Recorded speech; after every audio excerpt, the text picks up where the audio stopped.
Professor Swaran Singh joins us. Professor Singh teaches at the Jawaharlal Nehru University in New Delhi. Professor Singh, welcome to DD India News App. Now, Minister Jaishankar says he is not going to Pakistan for talks on bilateral issues, but to attend an SCO multilateral summit. So, nothing changes insofar as India-Pakistan relations are concerned? I think this is a very fine and very important distinction that Foreign Minister has sought to make, that India's commitment to multilateralism, India's commitment to Shanghai Cooperation Organization stands as it is. Obviously, Shanghai Cooperation Organization is the world's largest regional organization, one of the most multilateral organizations. As your report just mentioned, a large number of 10 members, observers, special invitees, but it also has very special relationship with several other multilateral organizations. So it's a very important organization, and India's commitment to multilateralism stands. But at the same time, of course, the standard line on Pakistan is that there is no clear indication of Pakistan having given up on use of terrorism vis-a-vis India, and we have the same policy. Terror and talk will not go together. So I think it's a fantastic diplomatese that one is hearing from the foreign minister, that it's not a bilateral visit. It's a visit to reflect India's commitment to multilateral Shanghai Cooperation Organization. Maybe some people in Pakistan media have been mentioning that they were hoping Prime Minister Modi is going to attend this, meeting of heads of government.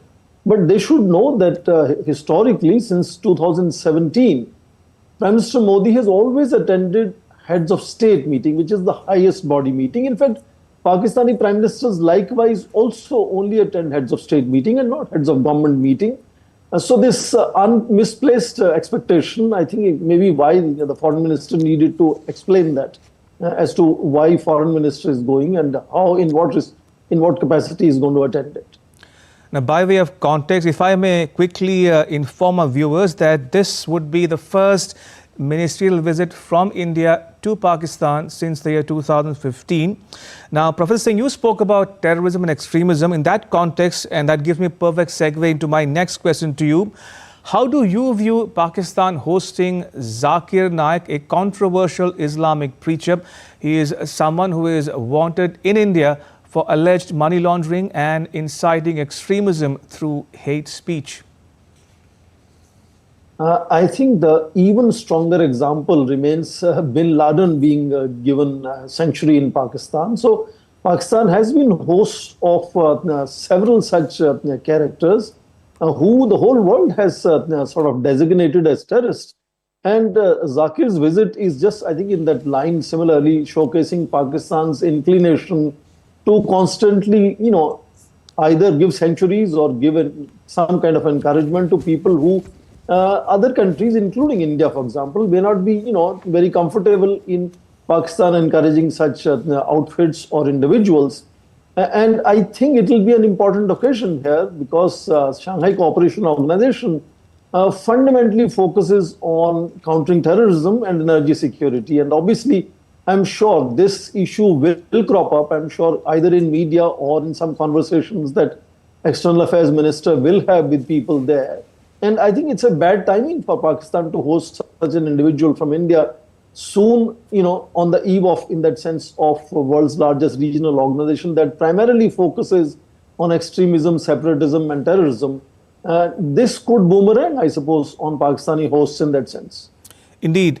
Another, issue I want to raise is, Professor Singh, do you think the conclusion of an election in Jammu Kashmir sends the right message not only to Pakistan but the rest of the world as well?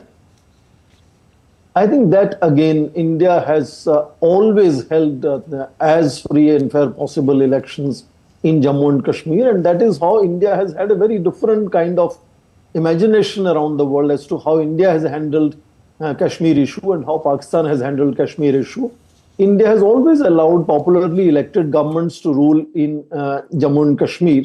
Whereas in case of Pakistan-occupied Kashmir, we know the kind of difficulties people have faced there, the kind of representation that they have not been able to produce or allow them to govern themselves. So this is quite in line with India's tradition of respecting and celebrating democracy, that a successful conclusion of elections in Jammu and Kashmir again, on the eve of Shanghai Cooperation Organization is I think, a message to Pakistan, which clearly means that, India is a country that most Kashmiris are going to stay with and want to stay with. And they find that they have as much of freedom, as much of rights as any other Indian state or Indian citizen has.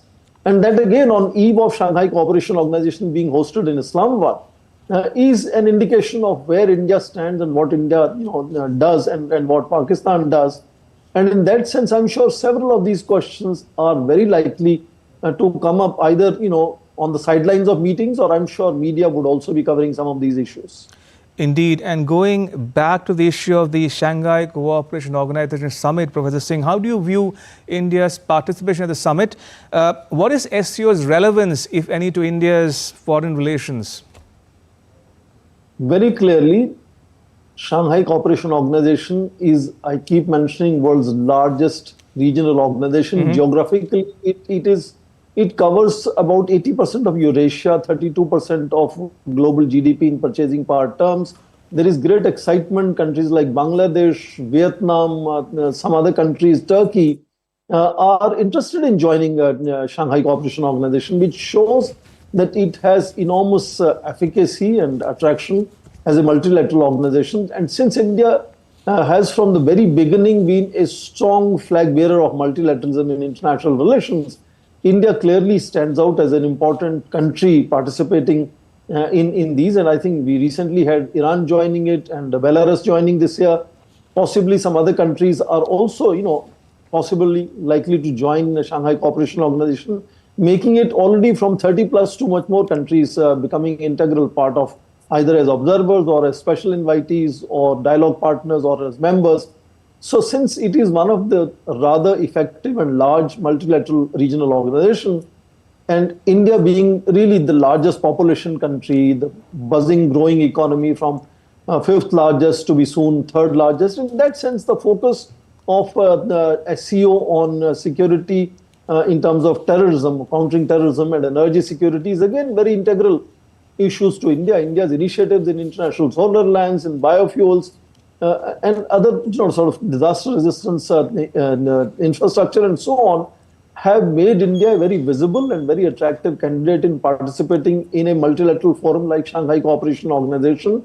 And I'm sure that a very, very erudite and articulate external affairs minister will make his presence really felt. And he's always been in all, let me say, so far heads of government meetings of Shanghai Cooperation Organization, it's been invariably either the external affairs minister or defense minister representing India. So there is nothing different here in this case, except, as you mentioned, after a long period of time, this is going to be a first ministerial level meeting, visit from India to Pakistan.